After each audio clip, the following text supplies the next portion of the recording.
tú y yo somos su casa. Señor, quiero ser tu casa. Quiero que habites en mí. Ya no soy yo quien vive, es Cristo quien vive en mí. ¿Esto es verdad en tu vida y en la mía? Te hacía tener ganas de ser cura. Porque dice, oye, si este lo pasa tan bien como cura, pues yo también quiero ser cura como él. Es una persona que te daba paz, que te ayudaba mucho siempre, en cualquier momento tenía tiempo. Campeón en el sentido de un sacerdote entregado, un sacerdote que siempre daba lo mejor de sí. Sumamente alegre, espontáneo, lleno de Dios. Muy cercano, muy sencillo, se veía su humanidad y a la vez era un hombre de Dios, ¿no?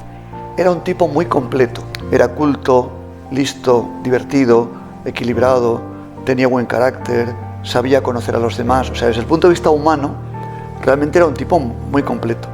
Es el prototipo de la normalidad, de lo que tiene que ser un sacerdote, de lo que tiene que ser un profesor.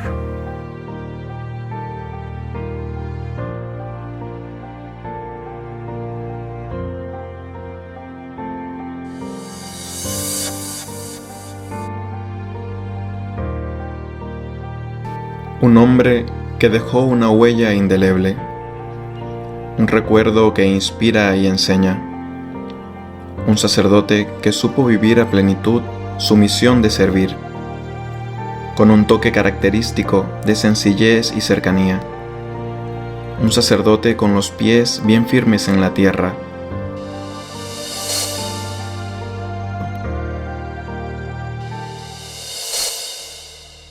El pequeño Juanito supo ganarse el cariño de todos los que estaban cerca de él, y desde niño manifestó su gran deseo de servir a los demás y alcanzar grandes ideales. Le llamábamos Juan, y en el pueblo Juanito. Era un crío también muy bueno de pequeño, o sea, él no había lo mismo que los demás, hemos tenido fama de traviesos, de revoltosos, de nadie quedar con nosotros, ni la abuela, ni nadie, porque necesitábamos todo un servicio de seguridad. Él, en cambio, era la pura bondad. O sea, el niño bueno, no tonto, porque listo como él solo. Con solo 14 años, se comprometió a una vida de fe en el Opus Dei, donde vivió con frescura toda su vocación. Bueno, había una persona en la vida de mi hermano, en la vida mía, que es un sacerdote que era el párroco, don Francisco Cañamero, pues estaba mucho en casa, y mi hermano Juan pues era un poco, también fue monaguillo, y era un poco también el niño que estaba muy cerca de la iglesia. Y era pues un muchacho bueno, ahora sumamente inteligente, pero nunca alardeaba de ello, ¿no? Luego de la muerte de su padre, la familia pasó por momentos de gran dificultad, que hicieron del joven Juan una persona con madurez y decisión digna de admirar. Y él se quedó solo con mi madre. Él siempre ha sido muy responsable. Empezó primero en un colegio público y después en Tajamar. Ahí ya él empezó a tener contacto directo con la obra y con la labor del Opus Dei, y se hizo de la obra muy joven, con 14 años y medio. Y luego ya al casarse mi hermano, pues mi madre se vino conmigo al pueblo que yo estaba de cura, y él se fue a Pamplona, en Cou, a Irabia, y luego ya su vida ha sido Pamplona.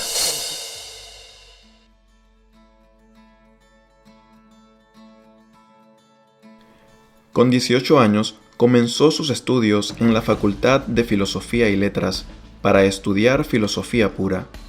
Luego se interesó por estudiar teología, lo que despertó su gran admiración por los padres de la Iglesia. Yo le conocí en las aulas de la Facultad de Teología cuando comenzó a estudiar la licenciatura en Teología. Empezó de laico. Yo conocí a don Juan Antonio cuando él llegó aquí a estudiar a la Universidad de Navarra con 18 años. Y yo era un poco mayor que él, y me hace gracia porque ya era un tipo responsable, interesado en estudiar, preocupado por las cosas de los demás, con una gran ilusión. Yo coincidí, recién ordenado sacerdote, coincidí con él era profesor en Irabia y él tenía pues un gran carisma también con los alumnos, ¿no?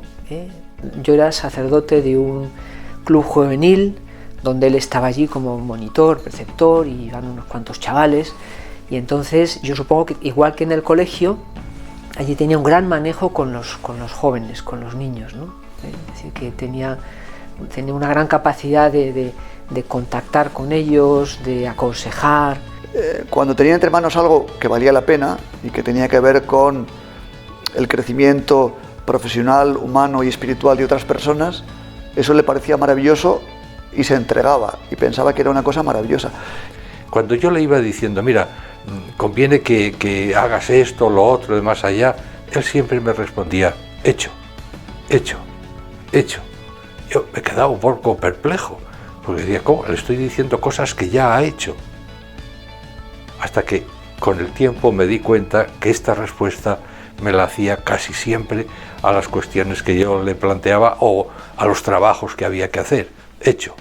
Quería decir ese hecho que, venga, más, otra cosa que esa ya la he entendido, otra cosa. La biblioteca es como el oratorio. Se debería entrar en la biblioteca y hacer una genuflexión. Porque ahí está el taller de José, ahí está vuestro altar. No me digas que quieres ser cura y tener un altar para celebrar si no sabes ofrecerte todos los días en tu altar, que es tu mesa de estudio. Juan Antonio Gil Tamayo reconocía la grandeza del sacerdocio y tenía la plena conciencia del don inmerecido que estaba a punto de recibir cuando fue ordenado sacerdote el 29 de agosto de 2002 en la parroquia San Miguel de Pamplona.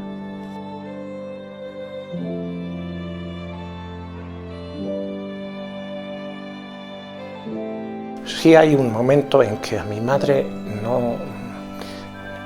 le disgustó de alguna manera que le dijera que iba a ser cura.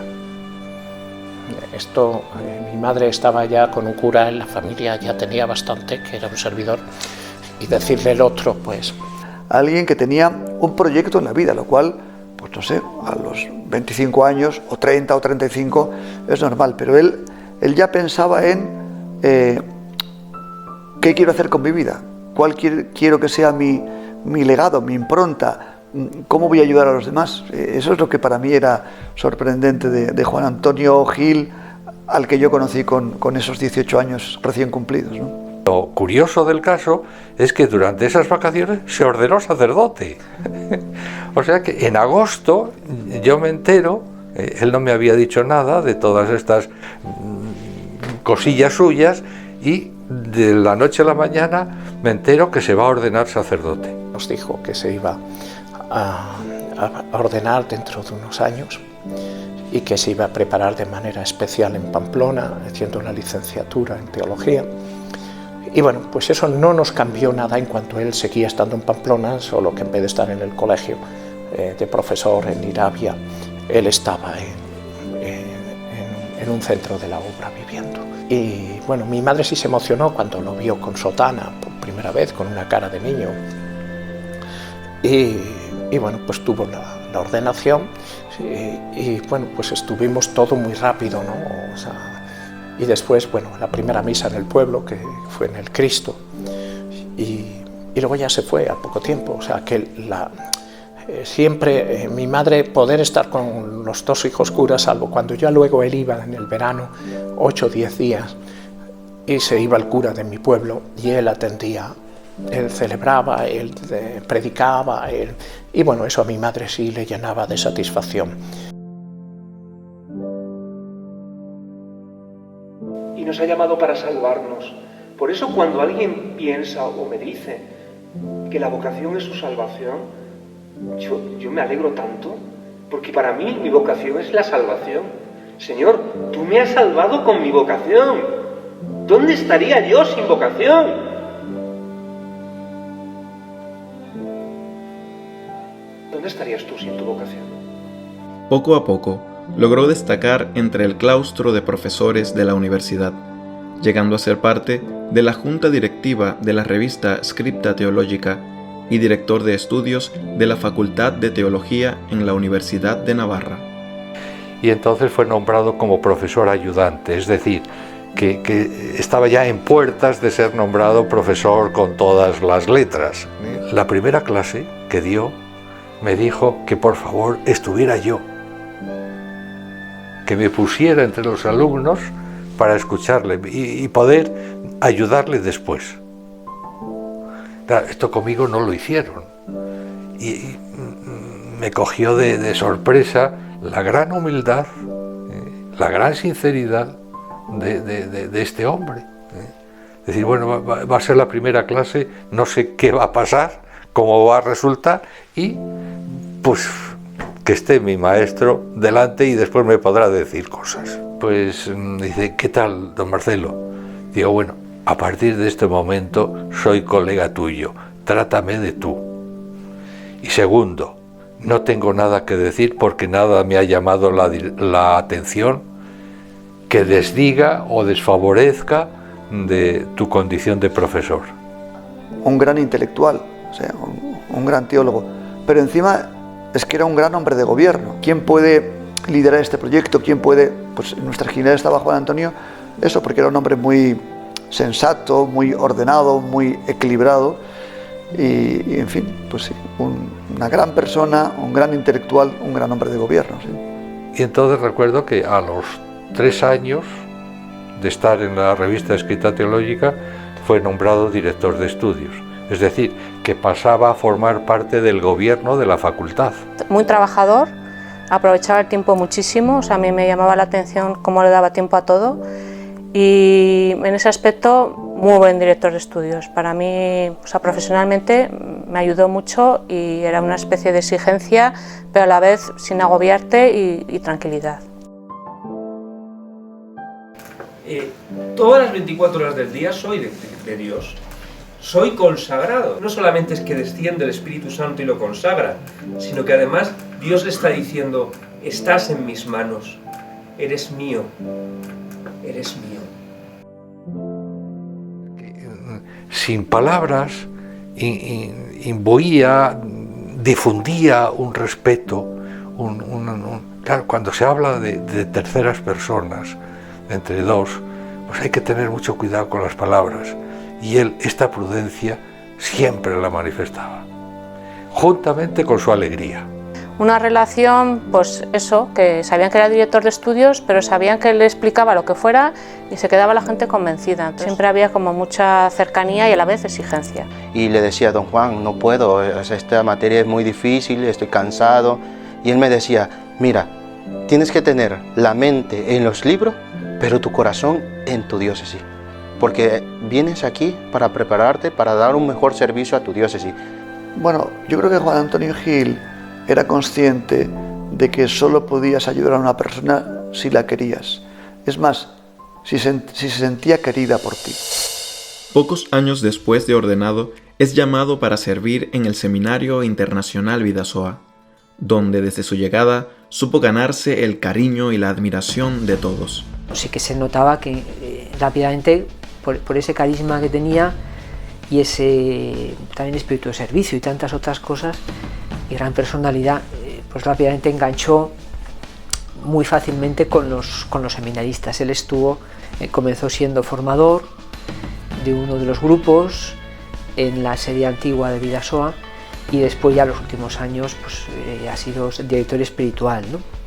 Pero sobre todo eso, él enganchó rápidamente con los formadores de su grupo y en general con todo el seminario, ¿no? Porque tenía un carácter pues, tan abierto, tan alegre, tan optimista, y este don de, digamos, este carisma que atraía, se estaba bien con él, ¿no? Qué difícil es recordar un momento con don Juan Antonio de mal humor, o de desánimo, o de enfado, o de contrariedad, y seguro que a lo largo de su vida pues tuvo pues, muchas circunstancias difíciles, tribulaciones, para empezar su enfermedad, cuando era tan joven, ¿no? Él siempre estaba lleno de esperanza, siempre pensaba que lo mejor estaba por llegar. De verdad amaba Bidasoa.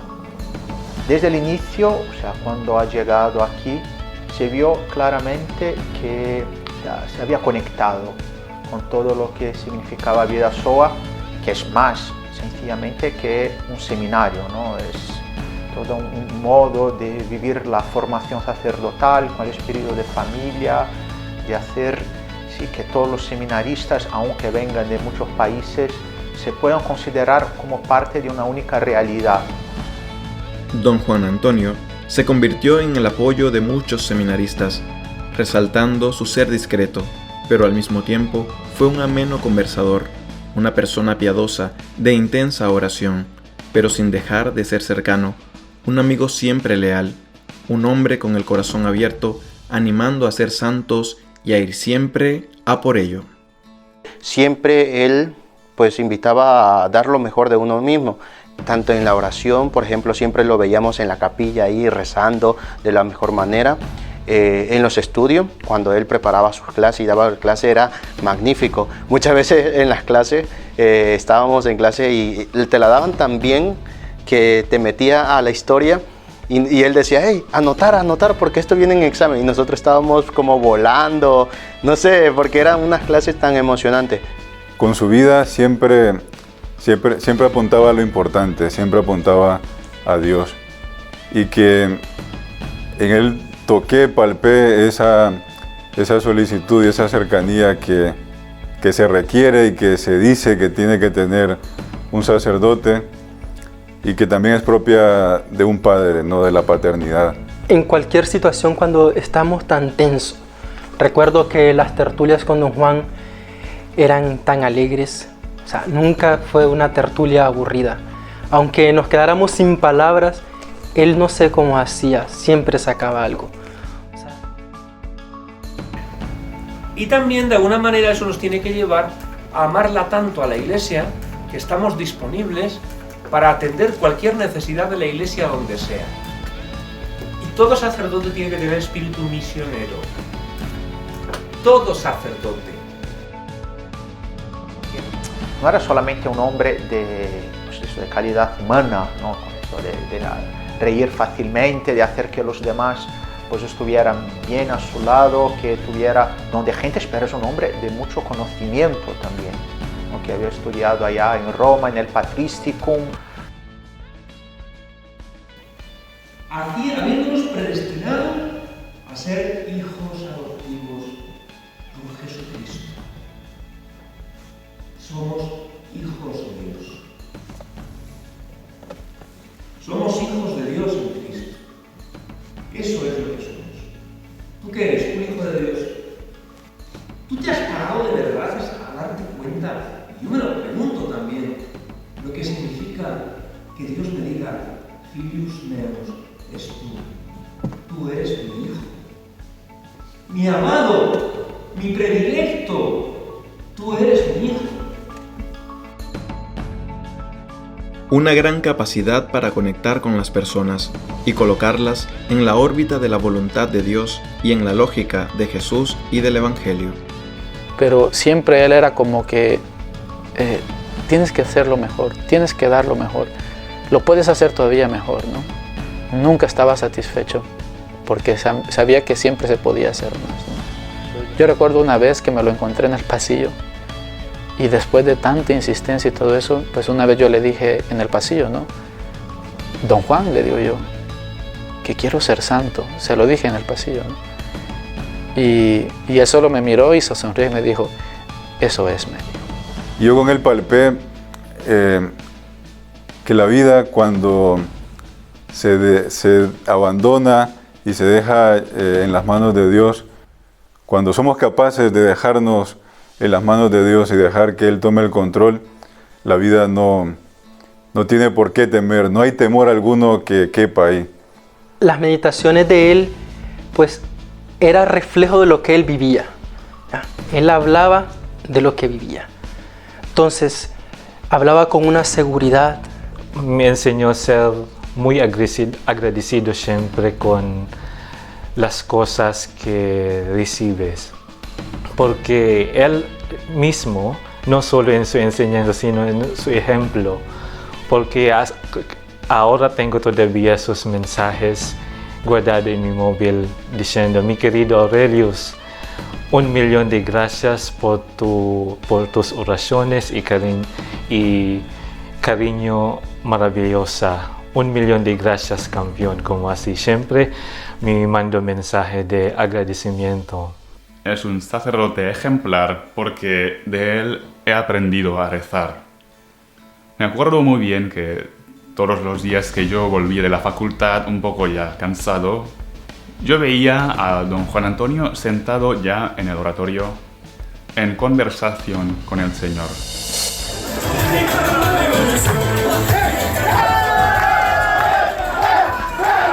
Algo que caracterizaba a don Juan Antonio era su alegría y su buen humor. He aprendido mucho de su buen humor. O sea, estaba siempre con una risa pues muy natural, ¿no? Y muy contagiante también. Entonces siempre de buen humor, siempre pues con una sonrisa en la cara, y esto, o sea, nos inspiraba a todos. Ver a don Juan cantando, dando todo, ¿no? Y jugando con nosotros, ¿no? Fue como muy genuino de su parte, ¿no? Era muy auténtico. De repente hemos sentido un temblor en el suelo, ¿no? Un terremoto, una experiencia que yo jamás he vivido. Verdad que fue algo muy breve, a lo mejor de unos 5 segundos, y fue en pequeña escala, ¿no? Entonces no era nada muy grave, pero lo suficiente para darme miedo, como si ya no bastara hacernos temblar el corazón. Con su vigor y su ánimo también ha hecho temblar el suelo. Eso nos tiene que dar una seguridad muy grande. Soy de Dios y Dios no me deja. Aunque haya momentos que pueda pasar noches oscuras, no me deja. No me deja. El Espíritu Santo hace que yo sea de Dios y sea siempre de Dios. Por eso un sacerdote no puede perder la esperanza. El Espíritu Santo lo ha consagrado. Verano de 2017. Llegó el diagnóstico de la grave enfermedad que le aquejaba y que comenzaría a llevar con una valentía y entereza que edificaba. Había llegado el momento de unirse más íntimamente a Cristo por medio del dolor. Él nunca ha hablado de que se iba a morir. Él estaba fuerte, la última vez que estuvimos toda la familia fue en mi 60 cumpleaños, que él vino, y pocos días después fue cuando le apareció, esto en junio de 2017. Y entonces pues estuvimos un poco ocultándoselo a mi madre todo el verano, y ya por fin me fui a por él, y mi madre, bueno, pues me decía, no, tiene algo malo, yo lo estoy notando, esto una madre no se le puede ocultar, y aunque él se medica en el cuarto de baño para que no lo vea, yo sé que está mal.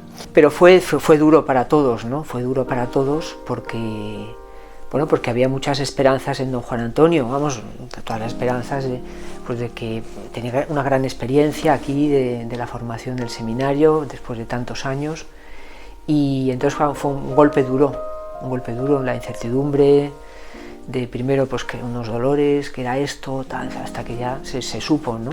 Me ha llegado la noticia que estaba enfermo, no, muy enfermo, ya me puse muy triste por esto, ¿no? Sabiendo que un hombre que tenía pues tantas potencialidades pues de quedarse aquí en Bidasoa por mucho tiempo, de dejar una marca, pues que al fin y al cabo ha dejado, pero que podía, o sea, por mucho tiempo haber permanecido. Pues él manifestaba desde ya unos ciertos dolores en la espalda, ¿no? Y que incluso hasta lo molestábamos, le hacíamos broma de eso, ¿no? Porque había ido pues a fisioterapistas, le habían hecho masaje, había hecho varias cosas, y él tampoco daba qué era, y siempre mantenía ese dolor, ¿no? Y se mostró muy sereno y también muy confiado. Y él dijo, esto es lo que Dios quiere, aunque sea difícil y me cueste, pero si llega el fin, yo lo querré. Si llega el fin, yo lo querré. Entonces fue algo que a mí me impactó en el sentido de que dije yo, ¿qué puedo hacer yo? Entonces lo mejor que podía hacer, y que él me lo dijo, es ser fiel, portarte bien, dar lo mejor en el seminario. Estaba la perspectiva humana de Juan Antonio Gil, sacerdote, teólogo, con tantos proyectos por delante, con tanta ilusión, un hombre con tanta capacidad de disfrutar. Esto fue un gran contratiempo. O sea, esto no estaba previsto en sus planes en absoluto. Y entonces me dijo, mira, don Luisillo, te quiero decir algo, pero también para que tú me encomiendes. Y sobre todo para que sepa cumplir y aceptar la voluntad de Dios. Yo me quedé pues como paralizado. Me he estado sintiendo mal estos últimos días. Y me han hecho unos chequeos médicos. Y al parecer pues ha parecido de que yo tengo algo, un tumor en el pulmón. Cuando él me lo dijo, pues yo me quedé helado.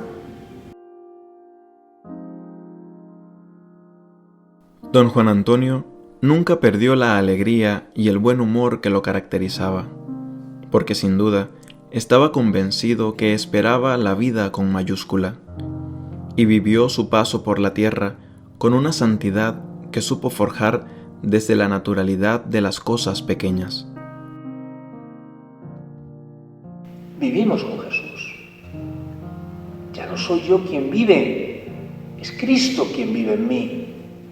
Es decir, ya no es ser discípulo y escuchar unas enseñanzas, es que yo ya voy siendo Jesús. Y quien me ve en mí tendría que ver a Jesús en cómo reacciono, en cómo como, en cómo cuento un chiste. Nunca le vimos triste, sí dolorido, incluso de manera heroica, cuando tuvo un tiempo donde los dolores fueron muy intensos. Pues lo veíamos. Mi madre, yo no le dije, mamá, Juan se va a morir o le queda tanto tiempo de vida, no. Él lo fue viendo con la intuición de madre. Cuando él se iba a descansar, se ponía a llorar mi madre. Y bueno, pues esto ha sido muy vivido en la intimidad, ¿no? Y luego, bueno, pues él se iba y venía de nuevo, y otra vez, pues, digamos, escalonadamente, hemos ido viendo con el intercalado del tiempo en Bidasoa, su proceso de ese tiempo. Él no quería que nunca habláramos del tema de su enfermedad. Él siempre procuraba, o sea, cuando yo decía, ¿qué tal, don Juan? Él decía, no, ¿qué tal tú? Y fue un señor que estando ahí, o sea, en su situación, o sea, nunca pensó en él, siempre pensaba en los demás. Después de las quimios siempre llegaba muy alegre, era algo muy peculiar en él, sumamente alegre, y la quimio donde estaba, no parecía que no, decía él, fue un chute, simplemente un chute. Yo consideré a don Juan como un santo porque cada vez que yo pregunté, ¿qué tal estás, don Juan? ¿Qué tal el dolor que está sufriendo? En nivel 10 como más fuerte, me dijo siempre 8 o 9. Afuera, en el público, aquí en el seminario, no podemos ver el dolor que estaba sufriendo porque él nunca quiere que los demás van a preocupar mucho de él. Me operaron. Yo estaba en el hospital de Navarra, en la pública, y él estaba en la clínica porque había tenido una recaída.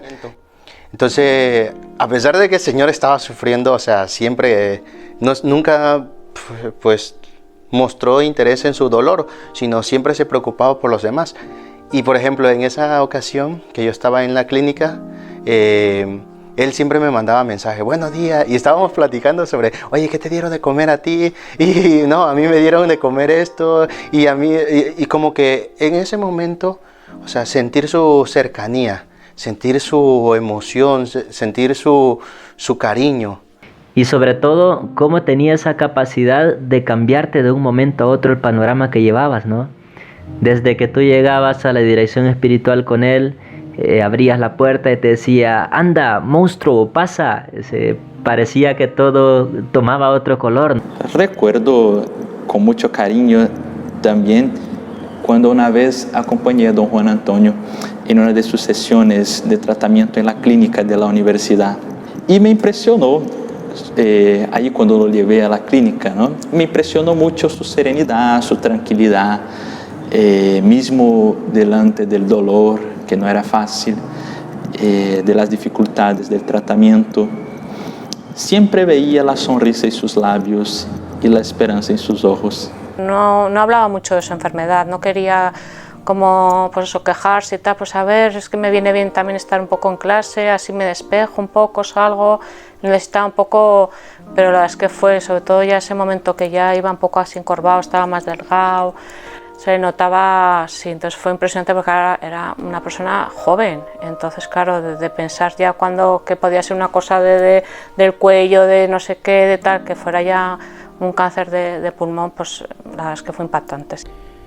Yo pude experimentar pues que a pesar de las dificultades, a pesar de la enfermedad, siempre tenía una sonrisa en su rostro, que ser un hombre de Dios no implica pues alejarse del mundo, en cuanto a que pues le gustaba la música, le gustaba el fútbol.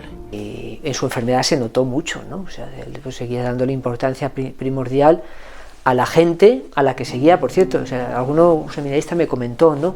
Oh, don Juan Antonio, justo el mismo día o el anterior a ingresar en el hospital por última vez, me llamó porque teníamos dirección espiritual, ¿no?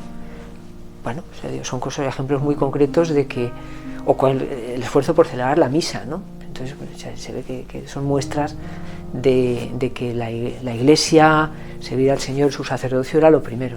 Se interesaba mucho por la gente, porque de hecho hablamos pues, de mi familia, y ya no solo de mi familia, sino hablando con otras enfermeras, también me contaban que se interesaba por su padre, el padre de una que había fallecido, o bueno, y hacía bromas, ¿no? O sea, era... Tu Espíritu Santo tienes que configurar a Cristo, al Verbo, que se abajó y que no vino a ser servido, sino a servir y a dar su vida, a darla, a exprimirla. Esa es nuestra misión. Señalar con nuestra vida, aquí está Jesús, y consumirnos como una vela de altar, de sagrario.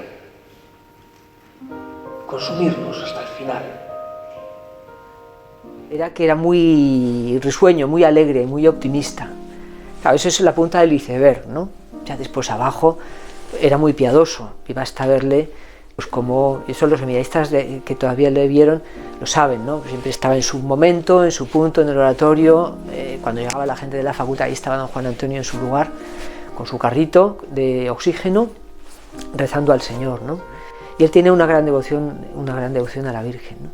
Se le veía rezar, pues también cuando estaba enfermo, pues alguna parte del rosario por el pasillo, a veces cuando podía caminar más por el jardín. Tenía una gran devoción a Fátima. Don Juan Antonio sí que se notaba que aunque estuviera callado en algún momento, rezaba. O sea, porque luego tú lo notabas, porque yo, por ejemplo, a los pacientes les tengo cariño, pero a don Juan Antonio le tenía un cariño especial, o sea, y no sé por qué, pero era muy cercano y era muy fácil quererle. Entonces, ibas ahí, no te decía mucho, pero notabas que estaba la presencia del Señor ahí, ¿no? O sea, como que vivía, como sacerdote que era, ¿no? Y buen cristiano, pues vivía como esa enfermedad con el Señor. O sea, él daba paz, esa habitación daba mucha paz. El Papa me llamó un día, y yo soy el Papa Francisco, y me entero que su hermano está muy enfermo, ¿cómo está? Y bueno, un minuto, yo le dije que lo encomendara, que le pidiera, que pidiera por él y pidiera por mi madre, y bueno, y que lo encomendábamos al Papa. Fue un detalle del Papa, ¿no? Y esto sí se lo tengo que agradecer al Papa. Yo se lo comuniqué a él se puso contento. Incluso a pesar de un sufrimiento en la enfermedad, vivir siempre en la alegría. Don Juan era muy alegre, muy alegre. Todos los que le conocimos creo que podemos dar ese testimonio de que su risa se escuchaba en todas partes, ¿no? Y era muy contagiosa, ¿no? Y como él aún en ese lecho de muerte, pues estaba mandándonos siempre mensajes, ¿no? De diario. Cuando yo ya dejo de recibir estos mensajes me empiezo a preocupar, ¿no? Porque es como que parece ser de que él también ya no tiene ni fuerzas para eso. Luego valoraba todo lo que hacías.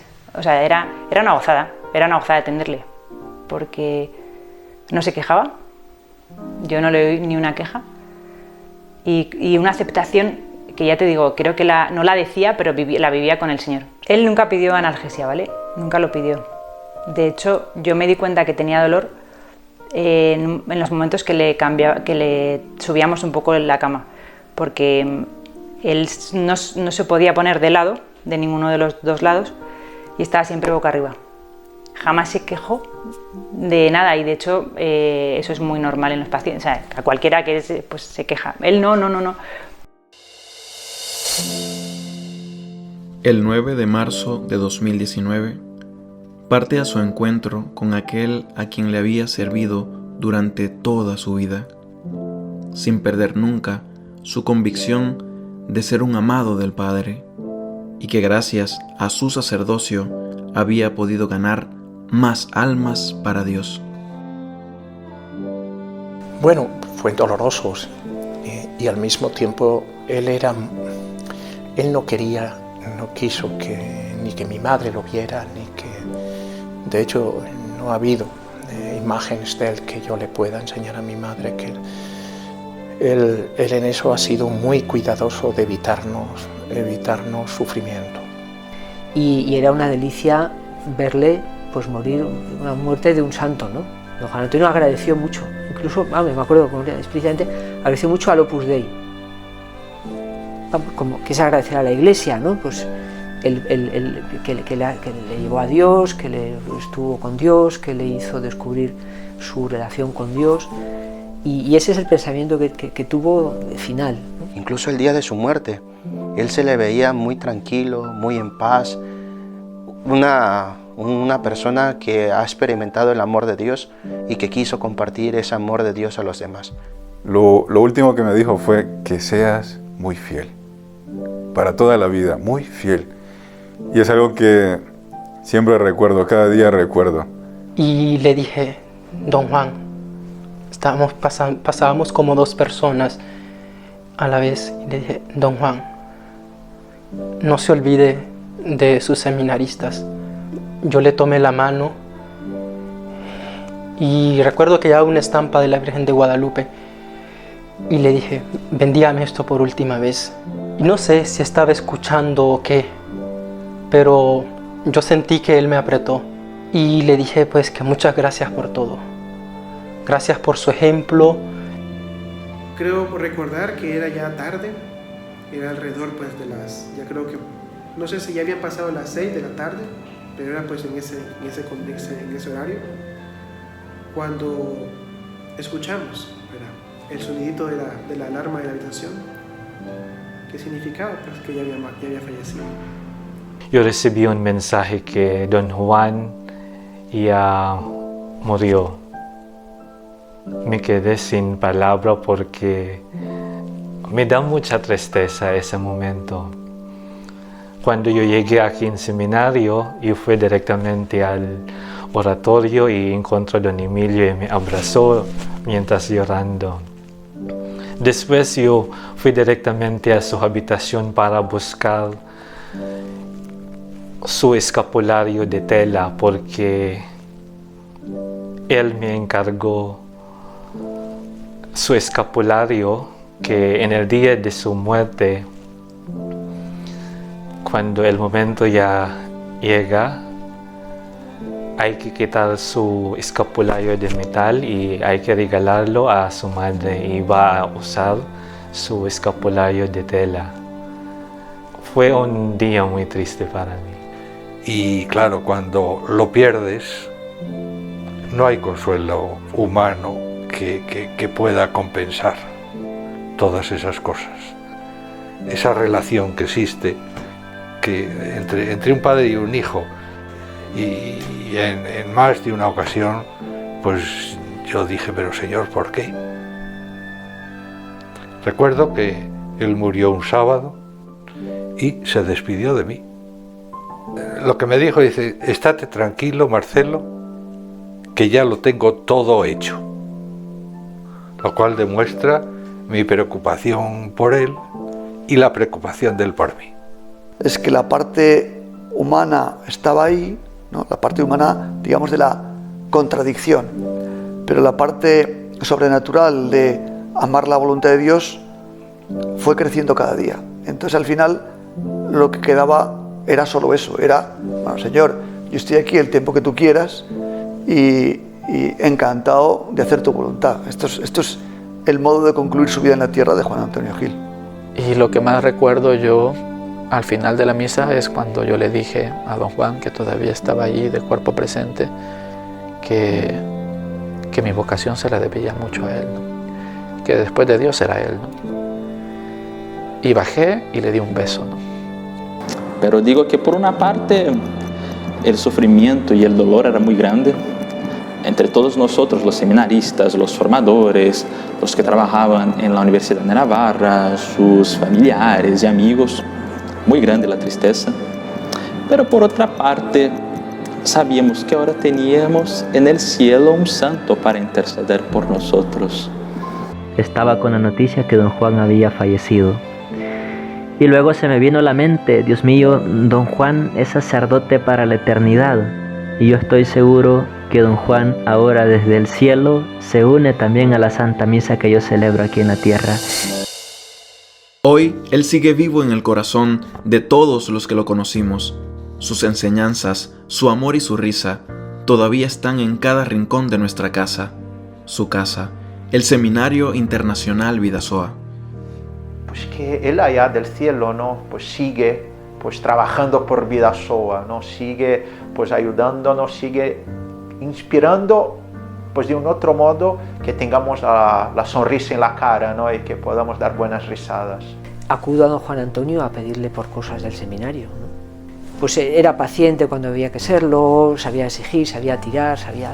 Entonces todo ese tipo de cosas, ahora desde el cielo se supone, ¿no? que lo puede hacer muchísimo mejor, ¿no? Y entonces, pues nada, acudo a él y yo creo que tenemos que acudir todos a él, ¿no? A partir de allí, pues yo de alguna manera lo asocio ya también, ¿no? con una santidad que ella en vida nos mostraba muchas cosas, pero que aún ahora que ha fallecido todavía está haciendo en mi vida y en mi sacerdocio. Sabíamos que contábamos ya con un intercesor en el cielo, ¿no?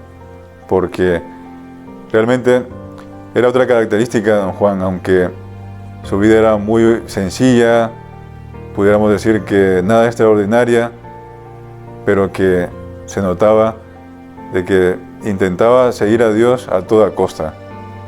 Y para mí, pues, eso es ser santo. Ojo, qué triste es la habitación. Esta habitación es como triste porque es gris y blanca. El único foco de luz es la Virgen, ¿no? Y además, de hecho, siempre la Virgen es una virgen del Greco. Siempre el que veo otra imagen igual, me acuerdo de don Juan Antonio. Y entonces una tarde iba yo por la calle y vi una floristería y pensé, bueno, voy a comprar, yo jamás he comprado nada para ningún paciente, ni menos, ¿sabes? Pues que, o sea, unas flores. Pero bueno, que le compré unos tulipanes, porque no sé por qué me gusta mucho, y uno eran naranjas, y entonces dije, para dar un poco de luz, ¿no?, a la habitación. Entonces se lo llevé, y no sé si le gustó o no le gustó, pero vamos, ahí se quedaron las flores. Y una amiga, o sea, una compañera, ¿no?, cogió una, en plan, esto me lo quedo porque sé que es algo de don Juan Antonio, ¿no? Luego me lo dijo, en plan, la tiene disecada. O sea, eres consciente de que estás ante un santo, sobre todo en ese proceso que se está forjando de manera heroica, se está viviendo las virtudes cristianas, porque eso es la santidad. Y él lo vivió así. Entonces, con un respeto exquisito y con una admiración, pero al mismo tiempo sin perturbarlo, sin echarle incienso, sin entrar en conversación, porque entonces él rehuía y se enfadaba. El hablarte era enormemente pudoroso con su vida interior y con su proceso interior. Gracias, don Juan, por enseñarnos a amar, perdonar, reír, levantarnos, perseverar, ofrecer y ayudar, pero sobre todo por enseñarnos a ser fieles hasta la eternidad.